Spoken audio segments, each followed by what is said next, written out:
Shalom. In this week's video on Jewish law, we're going to discuss 2 times that we wash our hands that a lot of people aren't aware of, meaning that we have an obligation to wash our hands.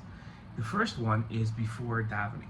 A lot of times we think that we just wash our hands in the morning and that's all we need to do, but we actually have to wash our hands before we daven Shachris, Mincha, and Maariv.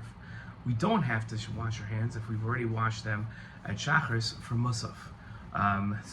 But that's an obligation. In fact, we don't hold this way, but the Rambam took this halacha so seriously that he said that if you don't wash your hands before davening Shemona Esrei, meaning before you start davening, whether again at Shachar, Mincha, Maariv, then you'd have to actually repeat your Shemona Esrei.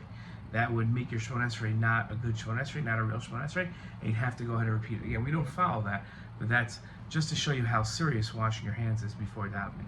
The second time, a lot of people aren't aware that you have to wash your hands. When I mean wash your hands, I don't mean with soap and water. I mean with a kos, with a cup, and washing it no matter whatever your custom is, how many times you wash your hands. But the second time that we do so is in the middle of a meal if you use the facilities, if you use the restroom. If you use the restroom in the middle of a meal, then you have to wash your hands again. Now, in both those cases, before davening and in the middle of a meal, we maintain that you do not recite a bracha over that washing, but it is still obligatory. So even if you go to the bathroom and you wash your hands with soap and water, when you come out of the bathroom, you have to wash your hands again before you're able to continue the meal. Shalom.